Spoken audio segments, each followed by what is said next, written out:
Bonjour, dans cette vidéo, nous allons continuer notre formation virtuelle apps et desktops version 7, l'essentiel.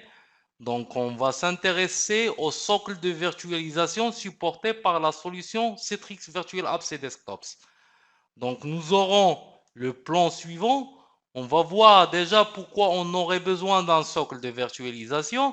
Et puis, on va voir quels sont les socles supportés par Citrix Virtual Apps and Desktops. Par la suite, on va un peu explorer l'intérêt d'une intégration avec un socle de virtualisation pour notre solution. Alors, si on veut commencer par répondre à la question pourquoi un socle de virtualisation, on doit déjà s'intéresser à l'historique de la solution. Il faut savoir que depuis les premières versions de Citrix MetaFrame ou bien le serveur de présentation, les sessions utilisateurs étaient ouvertes sur des serveurs physiques. Donc les utilisateurs avaient des ressources, notamment des applications, qui étaient publiées directement sur des serveurs physiques. À partir de la version Xenapsys, une intégration avec une plateforme de gestion des hyperviseurs est possible. Alors, cette intégration permet d'agir sur les machines virtuelles qui correspondent aux ressources.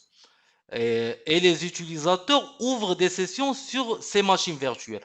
En fait, déjà, l'intérêt d'utiliser la virtualisation dans un environnement Citrix Virtual Apps and Desktops, c'est qu'on va bénéficier d'abord d'une industrialisation de la création des ressources. On va avoir une machine master à partir de laquelle on va générer plusieurs machines. Ça, c'est un premier point. Et puis le deuxième point, c'est que la solution s'intègre à un socle de virtualisation, elle peut fonctionner en clan lié. Donc lorsque la solution est intégrée à un vCenter ou bien à SCVMM ou bien à Acropolis, ça permettrait d'avoir un seul disque à partir duquel toutes les VM démarrent. Intérêt, c'est que à chaque redémarrage éventuellement de ces machines-là, on peut choisir qu'ils redémarrent sur l'état initial.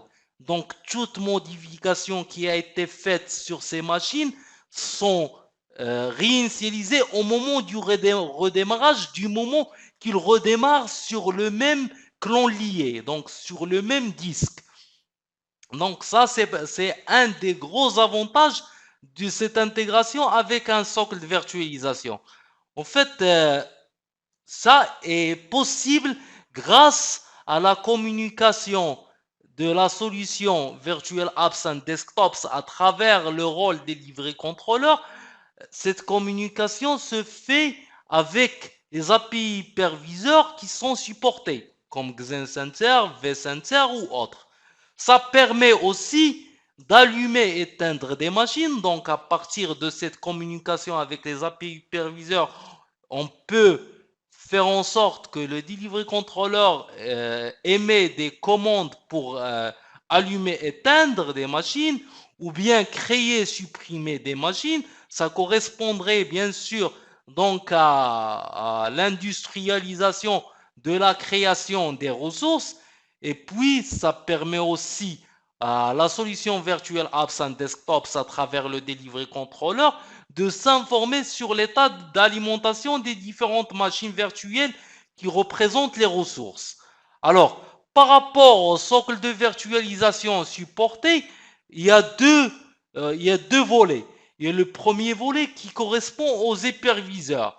Alors, sur ce volet-là, on a le XenCenter à travers donc la console de gestion de Citrix Hypervisor qui est supportée. On a le vSphere, VMware vSphere avec sa console vCenter. On a Microsoft Hyper-V avec sa console SCVMM. Puis on a aussi la possibilité d'intégrer notre solution avec Acropolis. Donc tous ces hyperviseurs-là, pardon, le delivery controller peut émettre des commandes pour euh, euh, allumer les machines, créer des nouvelles machines et surtout avoir des clones liés et faire démarrer un nombre, donc de machines, 1000 machines par exemple, à partir du même disque virtuel. Donc, on a dit qu'il y a deux volets. Il y a le volet hyperviseur, puis il y a le volet plateforme cloud. Alors, Citrix Virtual Apps and Desktops permet aujourd'hui de s'intégrer avec ARM de Microsoft Azure et puis avec AWS d'Amazon. Donc, l'intégration avec ces deux plateformes cloud ainsi que l'intégration avec Cloud Platform aussi, Citrix Virtual Apps and Desktops peut avoir le même comportement que lorsqu'il est intégré avec les consoles d'administration d'hyperviseur. Donc, on peut faire du provisionnement dynamique des machines, faire de la gestion d'alimentation des machines, mais aussi faire du clone lié sur ces machines-là. Maintenant, si on veut voir l'intérêt de l'intégration avec un socle de virtualisation, le grand intérêt, c'est le provisionnement dynamique. Donc, on peut provisionner plusieurs machines master à partir on peut provisionner plusieurs machines virtuelles, plusieurs ressources à partir d'une machine master. Ça, c'est contraire à ce qui se faisait auparavant, où lorsqu'on utilisait des accès sur des machines physiques, ça c'est équivalent un peu au provisionnement des ressources statiques. Dans ce provisionnement, donc l'installation et la configuration de chaque machine virtuelle se fait d'une manière manuelle et la solution Virtual Apps et un Desktops n'a aucun contrôle d'alimentation sur ces machines-là. Donc en fait, avec le provisionnement statique, on revient un peu à ce qu'on faisait lorsqu'on faisait de la publication sur des machines physiques. Donc ça, c'est le grand intérêt, bien sûr, couplé à la faculté d'avoir des clones liés. Donc, des clones liés, des machines qui démarrent sur le même disque dur virtuel. Et le grand avantage, comme j'ai dit, ça permet d'avoir en fait des machines non persistantes qu'on peut réinitialiser après chaque redémarrage.